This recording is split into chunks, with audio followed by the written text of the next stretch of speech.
At this time, it is my pleasure to welcome back, with popular demand, Sarah J. Eber.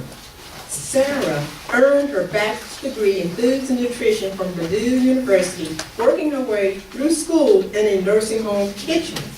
She completed a year-long internship with a long-term care company specializing in geriatric care. She is a certified diabetes educator with a master's degree in public health leadership from the University of North Carolina at Chapel Hill. She has worked with the 65-plus population for 30 years. Currently, she works full-time at the Community Health Center of Central Missouri as the patient educator. Additionally, she consults at a county-run nursing facility in northeastern Missouri. She is married, has one daughter attending school in Texas, 2 cats, and a big dog named Oscar.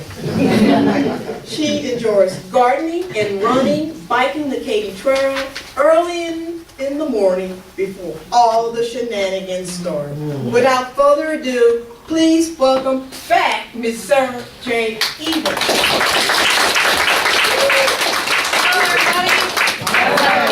It's good to see so many faces. Some of the satellite locations, I don't know, hopefully, I don't know if you've all heard, but we were starting off with a little music as we transitioned and updated those pre-tests. So I think maybe keeping with that, just so we can keep it on that same mode. I don't sing in my choir. There's a very good reason for that. However, I am not afraid to lead to get something started if you all will follow just another minute or two. All right. Right. I bet you there are some wing-ding voices in those other locations. So y'all jump right in there, okay? Jump right in there. Go tell it on the mountain, over the hills and everywhere. Go tell it on the mountain that Jesus Christ is born. Woo! Awesome. Thank you. Rolling right into those holidays. Okay. Well, I reckon you went through your test. So here's my question. I don't speak very well unless I have people telling me what they want to hear about. And so I was asked to talk about eating healthy at the holidays. But if you've got some other questions or you got some other things you want to talk about, voice in, so I'm happy to go into some of those questions and talk about good answers that work for everybody. What do y'all want to hear about? I will never tell you what not to eat. I will show you how to work fudge in. Whatever. Okay, let's do that. Everybody's. I want everybody to kind of shout out, and y'all do it the satellite locations as well. What's your favorite sin food? Potato pie. Potato pie at the holidays. What else you got? Cheesecake. Cheesecake. Potato pie.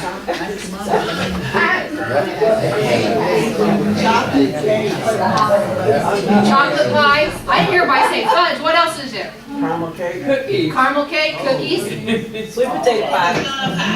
Pecan pie, sweet potato pie. Trash caramel. Seconds of everything. Okay. Everything. So, Everything. yes, y'all sweet.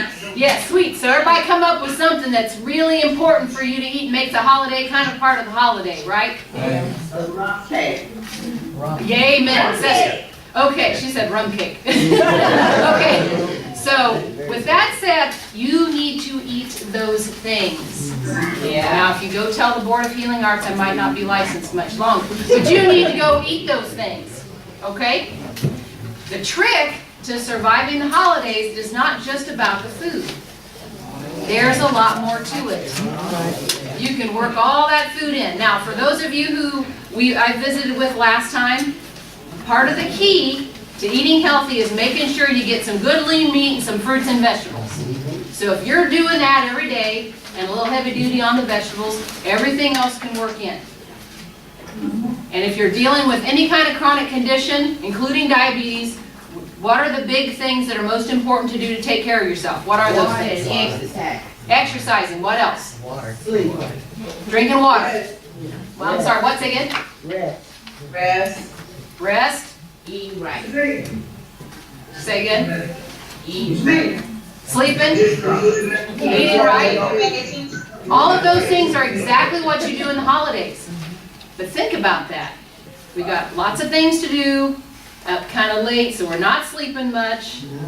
You're busy, so you may not be drinking as much water, right? You may be drinking other things like apple cider, coffee, especially when it's 10 degrees, right?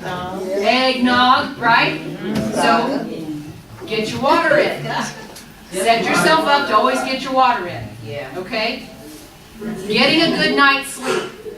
Now, this comes up in the other presentation a little bit later, but sleep is so important. And even though the holidays may be a lot of fun, like it or not, it's different. There's stress. And it may be happy stress, like, oh, I got to get the tree up, or I got to get this cooked before somebody comes, or I got to get this in the mail so they get it in time for Christmas. Or, oh, I don't have enough money, I want to buy all those toys. However, it's still stress, okay? So, just like any other stressor, you want to pull out those tools to deal with that. And getting a good night's sleep is one of the places where you start. You're going to be a lot easier to cope with things, happy or unhappy stress, if you had a good night's sleep. And that's where the exercise comes in too. The chemicals you produce when you exercise really can help you cope when something not so fun comes up or when you're feeling like a little bit pushed. One of the issues that comes up because of the nature of the holidays is just because of the stress. It's a little faster paced. I mean, most everybody's busy anyway. Then you add all the other activities, and I don't know about your churches or anything's going on in your communities per se, but I know it ramps up in my life. And mine was already going pretty fast as it was. So keeping that all on task is tough. But be a sleep warrior. Now, in your packets, there is a quick 10-step guide to helping you get through the holidays. So I'm going to definitely go through some of those things and flesh those out a little bit.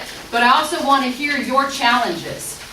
Okay, I want to hear your challenges as you deal with your unique situation in the holidays. Okay, also included in your packets, there's a whole list of websites and other things that you might be able to access that might help you with whatever situations you're dealing with. Okay, so being that sleep warrior, trying to make sure you get a good night's sleep and staying physically active. I tell my clients a lot, I'm like, it's one thing for you to eat your full course meal, you're going to get too many carbs, that's just the nature of the situation. But maybe at the end of the day, what you want to ask yourself is, did I get my walk in and did I at least eat some vegetables? Yes, ma'am? Did you need something in the back? Okay. All right. The other thing is don't forget your fiber. And here's where we're going to pop into a little bit of an infomercial, kind of picking up from where we talked a little bit last time, okay? Because I just said try to get your fiber. Well, how do you do that? Well, good news, all you pie folks. Sweet potato pie is high in fiber. Woo! All right. So we got sweet potato pie. All right. So because there's not really a good nutrition label on most good sweet potato pies, what I'm going to take you to is when you go to the nutrition facts label on anything, so, whether we like to admit it or not, sometimes we resort to some processed things. We don't make everything homemade. All the cookies might not be homemade. All the brownie, whatever you're cooking, may not be homemade. But if you know what you're looking at the label, you can actually get some better choices. Well, what's better between two different batches of brownies? Well, truth is, homemade is always better because you know what goes in it. But there are some other things, if you're checking the label, you can double check on. First of all, you want to double check and see how many servings per container there are. Because one container of juice actually has 4 servings in it if you look at the label. What does that transcribe to? Well, when you check the serving size, it might only say it's a half a cup. There's 4 of them in a 16-ounce bottle. So when you drink the whole bottle, do you know how many pieces of sweet potato pie can have for that? Now, if you prefer your juice, that's okay. But I'm going to take the pie. So use your carbs for something important to you. Next thing is when you go down to the total carbohydrate on the food label, you want to look underneath the total carbohydrate where it says fiber. okay? You'll notice that it is indented and underneath the total carbohydrate, okay? Now, the magic number is 5. If there's 5 grams or more, that's a good source of fiber. What does that mean to you and your blood sugar? Or maybe what does that mean to your aunt and her blood sugar? Or whoever you're taking care of? The higher in fiber, the sugar doesn't spike as high as quick. Again, the case for sweet potato pie. Okay, so include high fiber foods on your menu. And if you think about that, so fiber, where do you find fiber? Well, fiber's in whole grains, fiber's in fruits and vegetables. So what's on your Christmas table that includes those things? Cranberries, that's a good one. A green bean casserole. Green beans. What else is on your table? Potatoes. Sweet potatoes, that's right. Potatoes with skin on? Anybody have green peas? Okay, here's a wild question. Does anybody do Brussels sprouts at Christmas time? Power. And if you don't like Brussels sprouts, I would challenge you to get a little bit of bacon on them things and roast them there. Fabulous. Okay? Okay, that's another talk. But the point is think about some of those things that you put on your table. Or if you're going to a holiday party, how many hit at least 1 or 2 carry-ins for a holiday party? Carry-ins? This is what I call stack the deck. Any of you play cards? You know what that means, to stack the deck? In the old days, it means you got shot. But if you stack the deck when you go to a holiday party, even if it's family, take some vegetables that you like. Okay? When you hit the holiday party, do not save all your calories all day for that party. You will get too many calories at a holiday party. You will get too many calories at the Christmas dinner. The next day is another day. Okay? Your sugar's going to go up, and it'll come back down. So there's no need to get all wound up about that too much. Your focus is, did you get your vegetables? Did you get your sleep? And did you drink water? Did you go for a walk? Okay? If you can manage those other 4 things somewhere, it's all going to balance out. When you walk into that party, do not go in there hungry. That's just like going to the grocery store in a 4-day sale when you're hungry. No point in that. Okay? Feed yourself well. If you know you're going to overdose on the carbs, try to hit the meat and the vegetables and the fruit early. And if you've got a long drive, nibble on a few nuts on the way so when you walk in and the smells don't send you into salivary arrest. Okay? And you can handle controlling those portions a little better if you're not starved to death. All right? That works. And if you brought some vegetables, especially to a holiday party, you know those ones that are finger food only that can get the fingers do the walking and get you in lots of trouble? Okay, they walk into lots of trouble. Go straight for the fruits and the vegetables first. Eat them first. Scope them out and go eat them first. Then go back and get that, whatever that is. Whatever that is, chocolate crinkles every time. I will beeline for the chocolate crinkles. Okay? But the point is everybody's got their own unique favorite, and it's all good. But hit those fruits and vegetables first, and especially if you're not sure about the health focus of the folks that are hosting you, make sure you bring something that you know is going to get you there. Okay? Now, we already talked about the water. Hydration is a huge issue this time of the year, period. Because it's cold. And as we age, that thirst mechanism doesn't work too good anyway. And then you add the fact that you're cold anyway. Cold water just doesn't sound good, right? Yes, ma'am. Sparkling water, how is that? I drink a lot of sparkling water with the fruit, flavors. Okay, the question was, what about sparkling water with the fruit flavors? And there are, happy for all of us, there are a lot of really good products on the market now that were not available a couple years ago. So double check them to make sure there's not much carb in them, because just like we've seen a whole range of soda and tea, we've seen a whole range of sparkling beverages. There are some sparkling beverages that actually have as much sugar in them as tea and soda. There are some that use a lot of artificial sweetener. There are some that use a splash of fruit juice. And there are some that have nothing in them at all. Okay, so the good news is, just like the diversity of your kitchen holiday meal, for your Christmas holiday meal, you get to pick what you like. Now, like Spindrift, some of the names that you can see on our markets are Spindrift and Izzy's. Those are sparkling beverages that have a little bit of fruit juice in them, and they will have a little bit of carb. But it's still going to be a lot lower than a soda. Now, like LaCroix and Schweppes is in our market now, so is Canada Dry. They have some sparkling waters that have nothing in them but an essence. So when you open them up, they smell like whatever they're supposed to, but they don't have a whole lot of flavor. So those are going to work really well, and you can play with them to personalize them. So you can use those over the top of, say, a little bit of frozen fruit and get a really nice beverage that looks very pretty and very, very holiday. Very low carb. Of course, you got to be ready for it because it's not going to be super sweet, right? And it'll be hard to spike that if you've got one of those honorary nephews, because it will definitely taste in a little sparkling water with the fruit. But it's a light flavor, and you want to be ready for that. Okay? So sparkling waters work well. Just double check, and I'm going to take you right back to that label, because you want to just double check it real quick to make sure that hasn't gotten snuck in there somewhere. Okay? So that's a good question.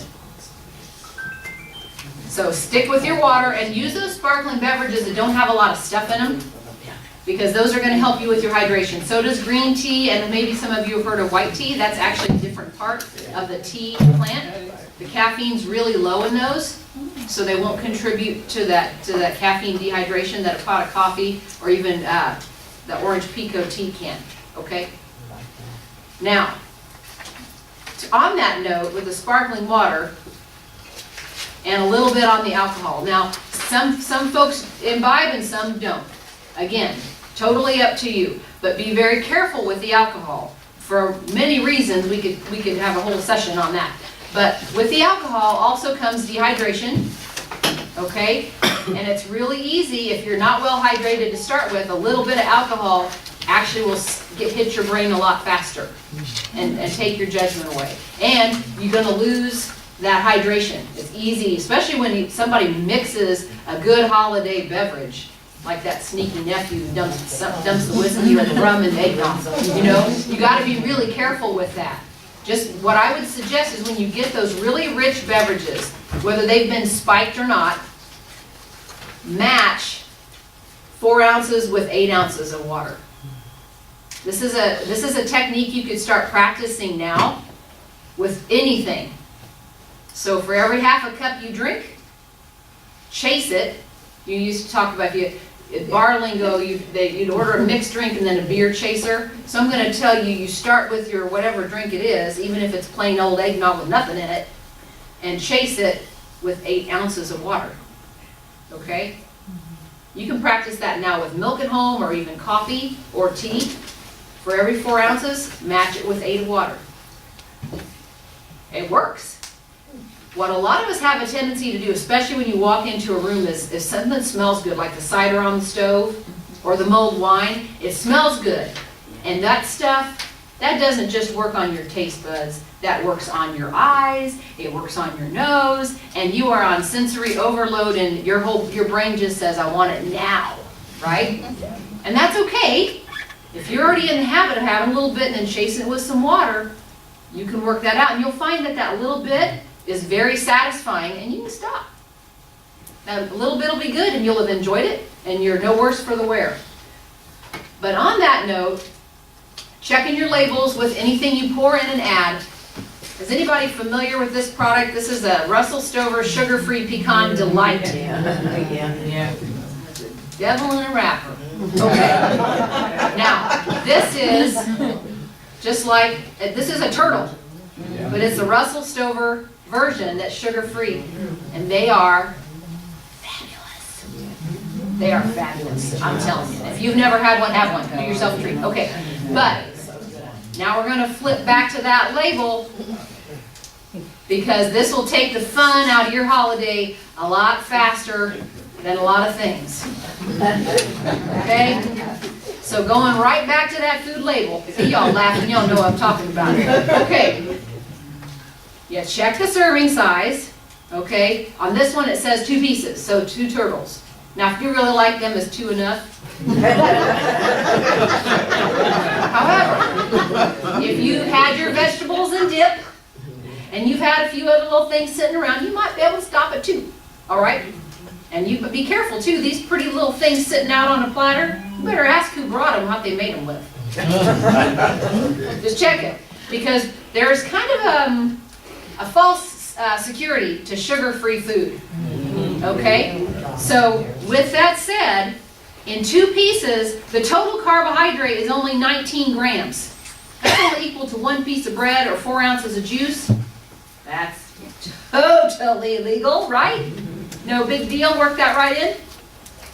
So why stop at 2? There's actually 4 or 5 of those in this package. They're little. Just go back and get another one. And then another one. And I hope you don't have a long way to drive. Because part of why these types of products taste so good is they use something in them called sugar alcohol. Okay? Now, sugar alcohol is really cool because it's a carbohydrate that tolerates heat. NutraSweet does not tolerate heat, neither does saccharin. That's why all those old sugar-free food they used to make with that tasted so nasty. Okay? But sugar alcohol is a carbohydrate and tolerates a high heat.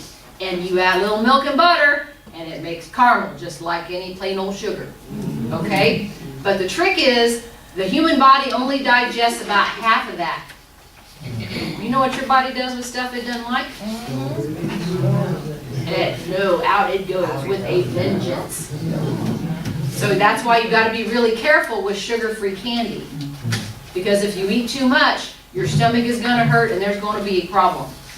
So, get your fruits and your vegetables and some good lean meat before you even hit the sugar-free candy. And if you're trying to save your carbs for the sweet potato pie, but you're dying for a little chocolate, 1 or 2 of these works great.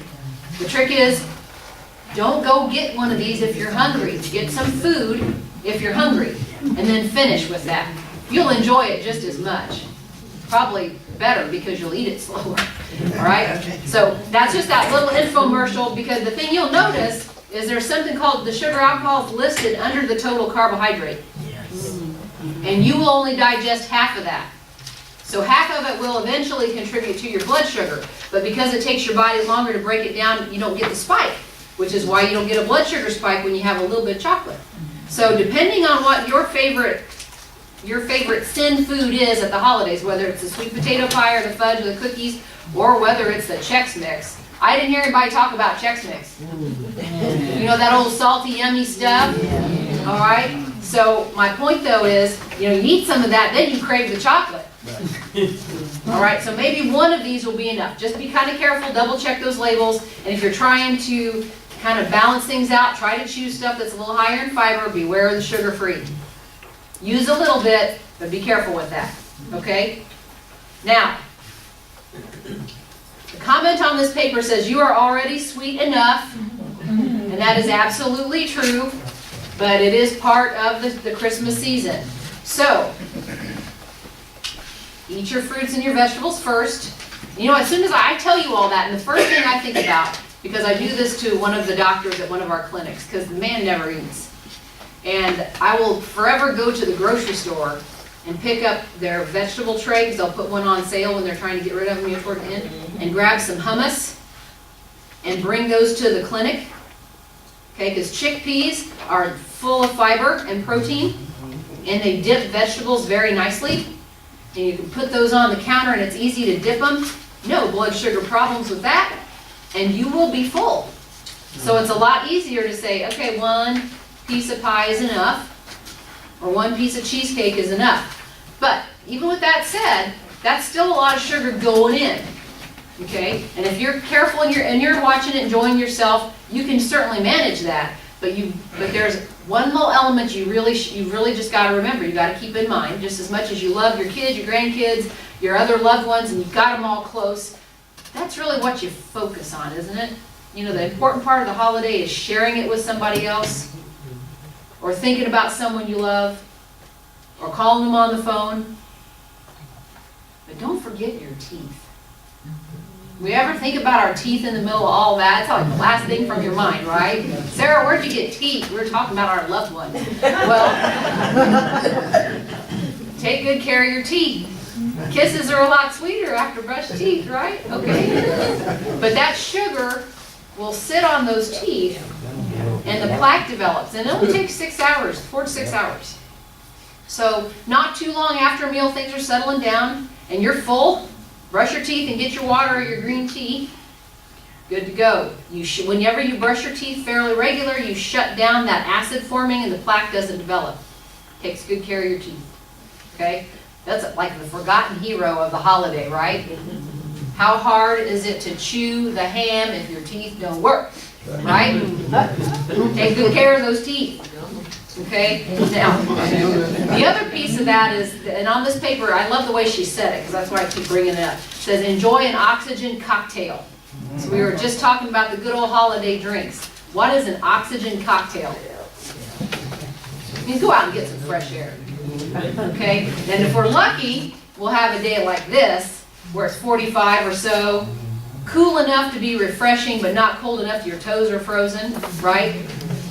But take a little walk. And this is one of those interesting traditions that if you don't already have this tradition in your family, start it. Everybody goes for a little 10-minute walk or a 5-minute walk. And if you've got a walker or a wheelchair is not relevant. Go out and get the air. That fresh air really helps. This is December the 12th, right? Yes.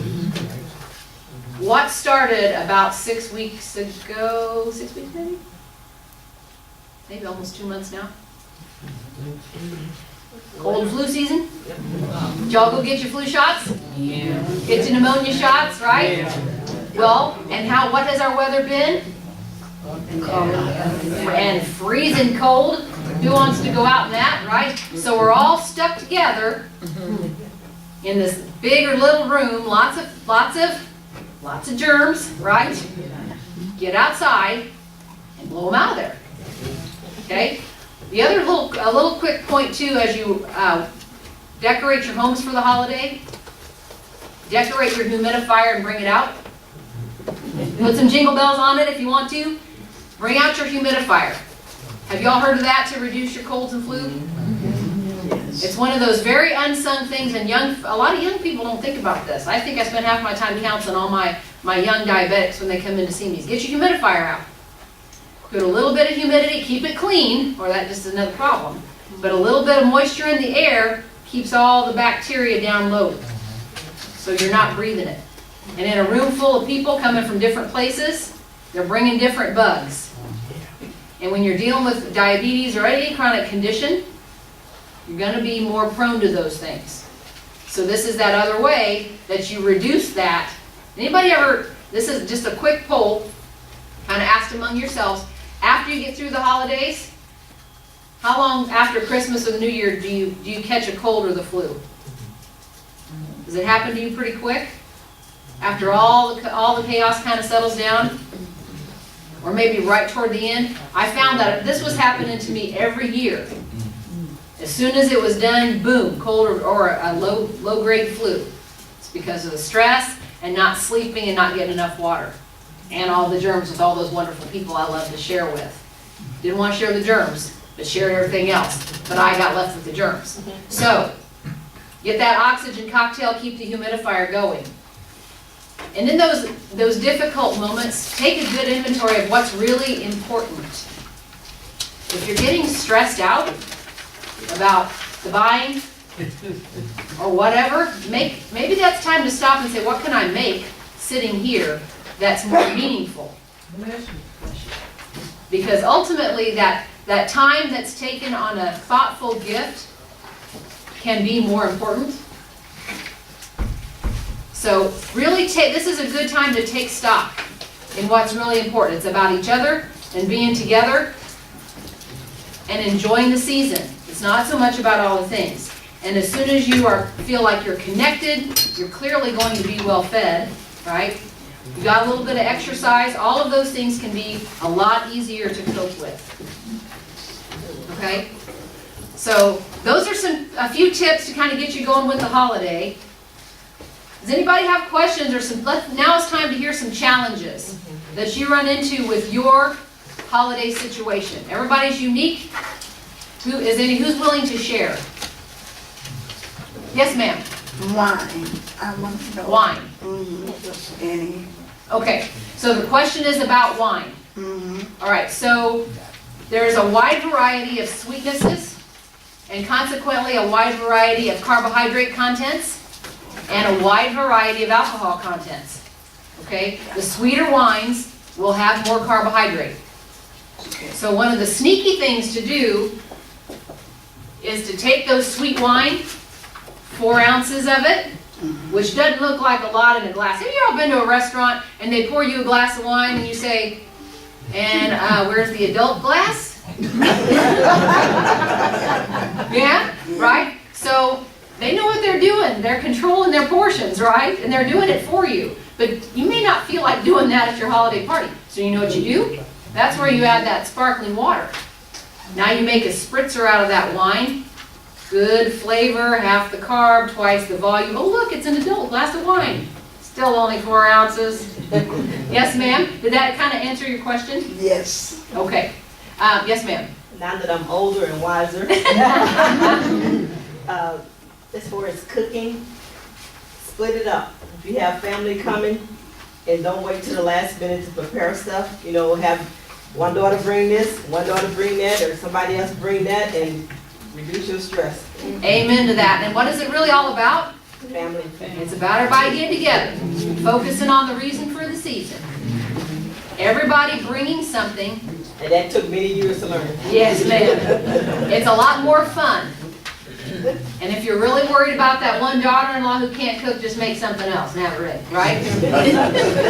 Oh, this is yummy. It's all good. Yeah, you just bring it. You're ready. Okay, but it's really about people and the interaction. And if you've got and if that's what's stressing you out because there's people coming that do stress you out, center it around a game. So you don't have to talk about things that are sensitive or uncomfortable.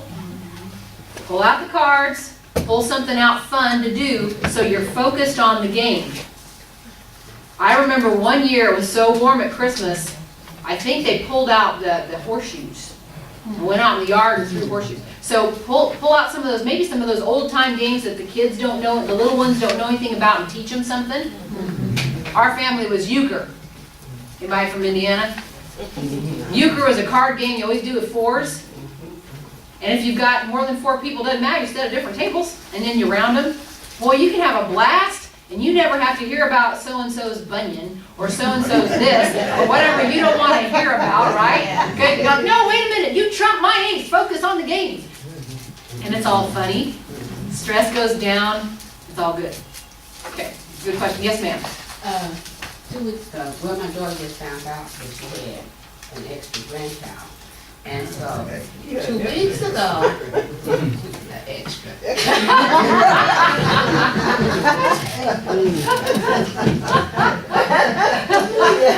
that means I got 2 great grandkids, another extra so anyway, 2 weeks ago, we had them.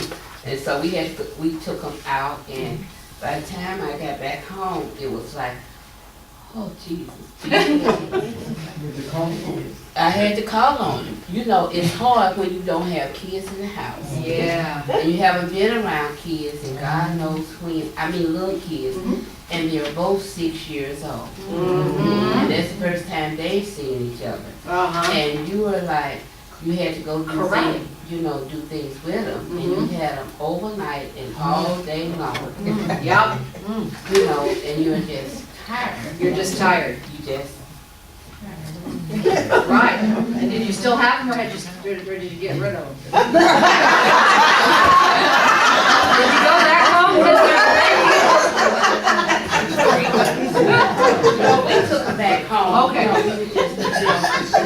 Yeah, We you just still got have them for the day. Right. We took them back home. Oh, they took back your home. They took them back, we took them back to their Home, right. And they had fun. We enjoyed being with them, but you know, when you're not used to having kids in the home, Oh, yeah. that's stress too. you Yes, know, it is. But you enjoy being with them. Right. You was glad to meet them and everything, but you were just tired. Well, and you know, I think that you brought up a good point though, because that's one of those other things in the holidays. You anticipate those times, it's sometimes gonna happen, you just weren't ready for it. But have some comfort things ready. I have the toys in the house. Game. No, to comfort you when you get when they're gone. So what I was gonna suggest is like get you some chamomile tea or some kind of something that's a little special that just helps you just take a breath. Because, you know, it's when it's just me and my daughter in the house. Mm-hmm. And then when, you know, you don't have no kind of toys, No. you know, and nothing for little kids, you Nope. know. Yeah. How much notice did you have before they came? Today. Yeah, you gotta go out. Yeah. But you know, at the same time though, this is where you can be a little creative and find things like boxes and pull out those card games and slapjack. Little kids can do that. So if you've got some of that stuff ready, pull it out and keep it. It doesn't keep them busy long, but at least you have some interaction. Well, we had some interaction. We pulled out the Christmas tree and we put up the Christmas tree. Oh, there you go. Oh, they were so happy. I'll bet. That's fun stuff. So if you can't anticipate those things and have some things to do, but be prepared for the comfort things, the healthy comfort things. Lavender candle, chamomile tea, soft music, so you can take care of yourself. Yes, ma'am. Now that you know, get you a little corner in your house, get those toys and put them in some little bins, so when they come next Oh, we time, I have started little. shopping already. Yeah, That's right. I I got a whole we don't bin have full of kids in the toys, house, that's but I right. have a little section in the Kids hallways books. for all the kids zone. This is one of those things where I've been very happy that I collect children's books, because guess what comes out?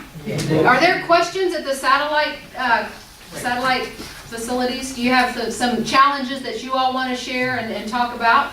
Kansas City.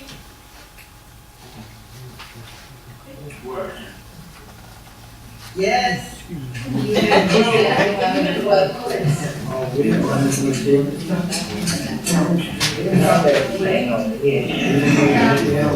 Do you have any questions or Challenges?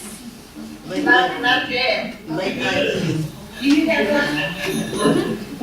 No, I think They're good. All right, let's move to St. Louis. St. Louis, do you have any questions or comments? Can we talk to St. Louis now? I think she's asking us. She's asking St. Louis. No, we'll always, they're asking St. Louis. St. Louis, going once, going twice. Deborah, Yes, ma'am. come back to Kansas. We have a question. All right, go ahead. And St. Louis does too. Okay, St. Louis. Is it deep now? Yeah. Okay, I have a comment. I feel that your training was very informative. I'm not a diabetic, but I love sweets. I have problems stop eating on sweet potato pie. Amen, sister. With the beverage, I've already started doing that. I don't drink a lot of pop, but when I do, I put just a little pop in the glass and add just cold water. And that helps me to drink water because I don't drink enough water and I know it. But this, what your comments and your training is very informative and I'm enjoying it. Well, good. It's supposed to be fun. It's only fun. It's only good if it's fun. Anybody else? Kansas City? Anybody else? Okay, you can move on. All right. St. Louis, you're on.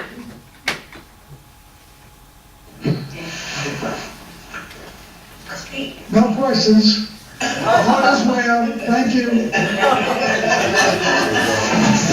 Is Miss Morley in the room? Yes, I am. Okay, just checking. All righty. That's a whole other conversation. section, Ms. Deborah. All right. All right, let's move down to Southeast Missouri. Miss Sherry, any questions from your area? Yes, ma'am. We wanna know the calories and the fibers and all that stuff in chitlins and hot dogs.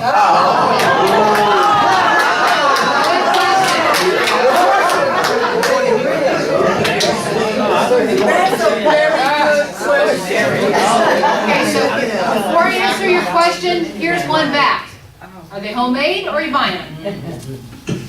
Fine. Look at the label. We clean and we cook them. Okay, so now chitlins, where do they come from? Pig guts, right? That's a pig. That's a pig, right? Is it a carrot? Is it an apple? Is it oats? No, it's meat, you're good. Fiber. Now, calories will depend on the volume you eat. And what was the other,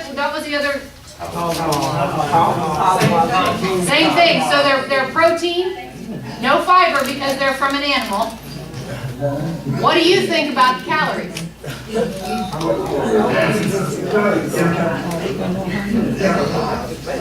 What do you think about the calories? Because they are deep fried, right? No. Chitlins? Okay. Baked? Boiled? Boiled? There ain't salary in mine. Okay. Well, I think it don't matter like that. No, it don't matter. Well, and if you're not frying them, and they're just the edge of the meat, There ain't points in it. they're 8 points? 8 points on Weight Watchers? Yeah. And that would probably just be because of the fat, because there's no carb. 18 grams of fat. Yeah. So your real issue with anything like that, those things are, where do they come from? Because if they're from an animal, there's going to be no carb unless they're sugar coated. If they've been deep fried, there's going to be a lot of calories added. Or if it's taken, now the intestine's one thing, but on the edge where the fat is, yeah, if the fat's left on, that's where most of your calories are going to come from. So it depends on how you cooked it. And if you're really curious, like you can Google it or you could go find some that are made and check the label, because that'll give you an idea and a portion. And most generally, this will be a situation where when you make your own, you want to weigh them. There would be a weight on the bag or on the box, wherever you get it if you purchase them. That'll give you an idea. Like, so if you ate 2 ounces worth of chitlins, then you would have an idea of the calories. But usually those aren't bad at all for you, don't worry about your sugar. So you could do, the only thing is, how do you season them? Hot sauce. Hot sauce and? And salary. How about any salt? I don't need it. Good, right? But do you have salt on yours? Yeah. Okay, and that kind of, the answer, here we're getting yes. What are you getting there? They're 25 calories. Are y'all talking about how you make them there?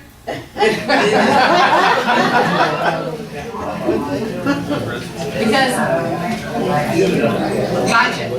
But the point is, that hopefully that sort of answers your question, because there's no carbohydrate in it, so it's not an issue for your sugar. If it's fried, then it gives you more calories. If it's the fat portions left on, the calories go up. The issue that usually comes up is more about that they've been salted, so how they've been seasoned.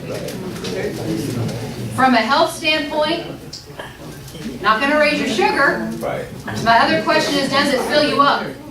So if you put it with some vegetables, will it fill you up so it's easier to portion control the stuff that's a problem? Does that help? Does that sort of answer your question? Yes, thank you. Okay. Any other questions from Charleston?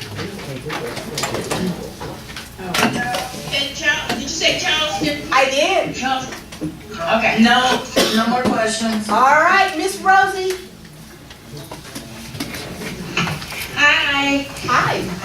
Miss Eber, you can come back and talk to us anytime. Your presentations are wonderful. Amen. Yes, ma'am. You all are wonderful talking.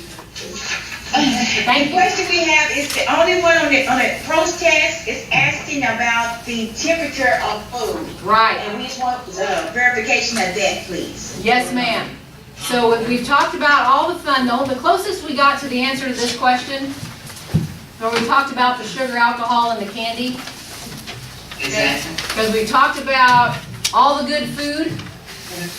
And then we went straight to talking about sugar, alcohol, and how it makes you feel if you have too much. All of that good food will have the same effect if it's been sitting out too long. Especially if it's got sugar and some eggs in it. Those things have a tendency to grow bacteria very quickly. So as you're working through your holiday party, if you've got something like carrots or some fruit sitting out, as long as they're covered, those sit out. Those can be fairly safe. Cake and chitlins, nothing much growing on those. Okay, but when you get to some of that other stuff, like a good sweet potato pie, which will have the eggs and the sugar and the milk, all that stuff, as it sits at room temperature for a long period of time, especially once you've cut the pie and started eating, or the whipped topping, the bacteria starts to grow. So if you're going to leave it sit out, you want to have it sitting on ice, or you want to have it someplace where it's staying over 145 or over 140 degrees. Okay? And at that point, you don't want to leave it too long because it starts to taste bad if it sits, it dries out, you know. But you want to keep it over 140 if at all possible, and keep it less than 45 because that slows the bacterial growth. That's called, those are the safe zones. The flip side of that is the danger zone, which is 45 to 135. So if your food gets to that temperature and stays there for 15 or 20 minutes, it can make you sick. That's why, like, if you buy packages of things like pot stickers or even chicken wings, things like that, they'll tell you to make sure you cook it to an internal temperature of whatever. Because sometimes on those kind of products, the outside gets cooked or fried or faster than the inside. The inside doesn't get hot enough, and bacteria grow in there and make you sick. So the last thing anybody wants is to have a holiday party that makes everyone ill. Yes, ma'am. If you have a great slice of cake that Grandma made and you take a piece home, does it help at all if you eat a little bit of it and save some for the next day or spread it out over a couple of days? Oh, I think it always does, you know, because again, if you're full, a small piece will be fine. But most of the time, cake will hold up pretty good outside. I mean, like for sugar-wise. Oh, for the sugar-wise, always to do a smaller portion, and then put it with other food. So, like, if you were to have a little snack of maybe some cheese and a cracker or two, put it with that. Instead of having 6 or 8 crackers, have a little piece of cake with your cheese or a spoonful of peanut butter, then have a cake. Yes, ma'am? The question was about, it was more related to blood sugar and managing portions of good cake. Yes, ma'am? I think a lot of people get in trouble because they do not know how to handle their meat when they're washing it. If you're not washing your hands or keeping your countertops clean, you're cutting meat and then you use that same knife to cut something else without cleaning it. And that's a really good point. What she said is a lot of times you don't always know how to properly handle the meat, because you want to keep fresh fruits and vegetables or anything cooked separate from raw meat before you prepare it. And when you go to handle raw meat, of course you wash your hands and cook it, check it that you get to the right internal temperature. But before you go back and handle something else, you need to wash your hands again. Or if you go from vegetables and produce to something cooked like a potato salad, you can carry bacteria, so it's important to wash your hands frequently. Hear that to prevent flu and to prevent the flu. And that applies when you're doing your food prepping too, because that definitely minimizes cross-contamination. Use clean and sanitize a cutting board between vegetables and other food. And with your meat, be really careful with the drippings. Like if you're trying to thaw a turkey in your refrigerator, that's always going to be a little better way to do that. But keep it on the bottom shelf so the drippings won't get anything that pre-made potato salad, that bad news. Or even worse, in the sweet potato pie, okay? Keep the drippings out, keep them on the bottom shelf. Produce and meat on the bottom shelf. Don't thaw your turkeys and any whole pieces of meat sitting on the counter overnight. Same kind of thing. Run it under cold water if you're going to leave it out. That'll minimize the bacterial growth. Good comments and good questions. Other ones, hopefully that got your question answered, right? Carruthersville, do you have any questions?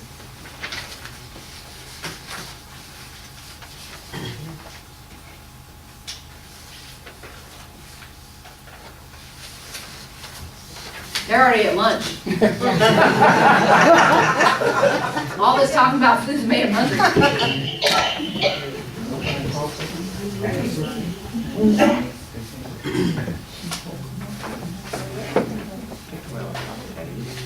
Going once, going twice.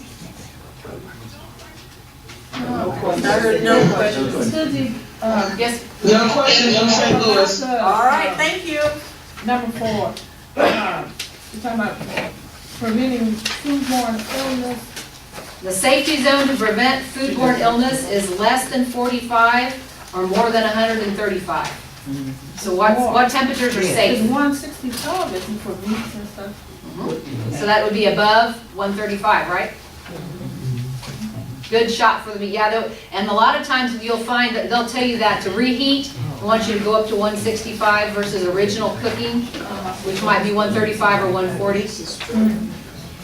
Whole pieces of meat like beef brisket, typically when you buy that rare or medium rare, it's cooler in the center. So why don't more people get sick with that? The reason is because even when that meat is cut, what's exposed to the bacteria is the outside, which has been cooked. The inside only has whatever bacteria were originally in there with the cow. So that stuff doesn't grow at that lower temperature. That's why rare whole pieces of meat don't make people sick, but why rare hamburgers can, because all that surface area from the ground up meat, all that's gotten to air and bacteria. That's why I tell you not to eat a hamburger. Don't do it medium, you want it well cooked, but a whole piece of meat is a little safer. But when you reheat, you do want to go back up to 165, so that's a really good point, ma'am, and thank you. Steaks and roast beef have to be well done anymore. Same thing, in the center, it just depends on, that inside there, not much bacteria. And the part that's gotten exposed and cut is heated high enough. So you're good to go. I do like a medium rare steak. Yep. And that roast beef. Excuse me, St. Louis does have a question. What about steak? There's always a conversation about a steak that's well or medium well. Which way should it be cooked? What's appropriate? You know, you couldn't have said anything more accurate on your statement because we were just discussing that here. So the question is, what about steak? And with any whole piece of meat, when it's cut, the part that gets exposed to the air and the bacteria is the outside, and that's the part that gets hot. So if you're going with a medium rare steak, the inside, which has not had exposure to the bacteria, those bacteria aren't growing. And so as long as you eat your steak, like when it comes out, you're good to go. But that's why they'll also tell you that you want to reheat to 165 to make sure everything's killed. Now, when you deal with ground beef or ground any kind of meat, that you really don't, I would avoid doing that rare because that has a good chance of having a bacteria in it. But whole pieces of meat are protected by Mother Nature and those muscle bundles. Well, the main conversation that I've experienced and hear other people experience here in the St. Louis area is that if it's cooked well, then that means it's not going to digest as fast as it should. Oh, it won't change the digestion as much. My thinking is it's harder to chew a lot of times if they're well done, right? But no, they'll digest about the same. There are some clinical studies that indicate that beef and pork are a little slower to digest than chicken and fish, and that does turn out. But if you already ate your vegetables and fruit and chase it with some sweet potato pie, it's going to move on through there. Because you got your fiber. Thank you. It's all about balance, right? Yes, sir, and then we got another question. Yes, sir. Dietary fibers in turkey. Yeah, one of the questions was about dietary fiber in turkey. What foods do you contain fiber? What foods contain fiber? Vegetables, whole grains, fruit, sweet potatoes, not in meat, and not in milk. No fiber. And your question, there's a question in the back. Go ahead and I'll get you, sir. Now about the pork and stuff, I know some people say you don't have to cook it as done as you use. Is that a yes or really no or what? I would still cook it all the way. The old issue with pork was something called the trichina worm. And it would be in the muscle and it would a parasite in a human body. Most of that has been bred out of the pork, but you know, it's still around. So I would still really recommend that you cook your pork all the way through. 165. And yes, sir, your question? Yes, you know, after all the aroma is in the air throughout the day, you've had a lot of fun, and sometimes at a certain time that in the evening, you might say, well, I'm gonna go back in there and chip and dip or whatever's in there. So my question is, you know, there has to be a cutoff time. You know, there's so much out there or whatever's there, you know, you got the tendency to go in and you may look at your watch and say, oh, wow, it's too late to eat that. So can you talk a little bit about that? Yeah, that's a great question. And the question is about the food that does get left out that you really love, and you've already passed into your turkey coma for about an hour and a half, watched a ball game. Right. And then maybe you were a good kid, you got up and went for your walk or played cards and got some activity and you're like, going back. And then you walk back there and there sits turkey. the what? Turkey. There's the turkey sitting out, right?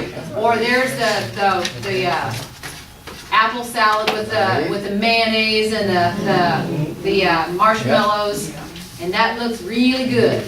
Well, I would strongly recommend that you reheat that turkey and throw the apple salad out. That is why, if you value your apple salad, you put it in the refrigerator before the tryptophan hits you from the turkey, right?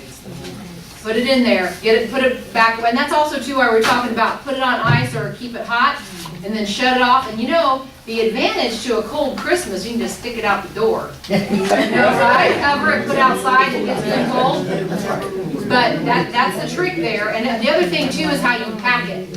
So if you have a big container full of coleslaw or potato salad, it's not going to be 40 degrees in the middle. The outside might be frozen, the inside can still be 65. So you want to make sure you pack it in small, shallow containers so it gets as much exposed to the cold air to the heat, so it reheats quickly or chills down quickly. That slows the bacterial growth, which means if your refrigerator's cold enough, it's still good 3 days later, right? You can still pick at it 3 days later. So in many cases, plain pieces of meat that have been cooked like the turkey, if you wrap it and it's covered, you can probably go back and pick at it an hour or two later and you're probably going to be all right. The dressing and some of the other things, I wouldn't recommend that. Yes, ma'am. I have a question. What about the timing of when you put your food in the refrigerator? Because I don't think you should put like hot stuff. No, you can't, because then heat everything back up. And that's why you cut it down and let it cool, and then you put it in, or like I do, it goes outside, because then you don't reheat everything in your refrigerator. But if you've got a big chunk of meat and you cut it up, then everybody eats. Then you know, you talk about when you go to a party, a designated driver. You may need a designated turkey carver who gets up and makes sure it all gets cut up and put out in something so that it cools quickly. You'll lose a lot of temperature just in the slicing. So by the time you slice it and lay it out, it'll be cool enough it won't drive you trouble into the refrigerator. Okay? So those are all good safety questions. Pass those on to the next generation. Right? Nobody gets sick. Good questions. Any other questions? Satellite facilities? Lots of good collective intelligence in all these rooms. No more questions from St. Louis. Thank you. Thank you. Everybody's probably ready for a break. At this time, Miss Sarah has done a wonderful job for us today, and thank you for coming early to my invite. Give us a big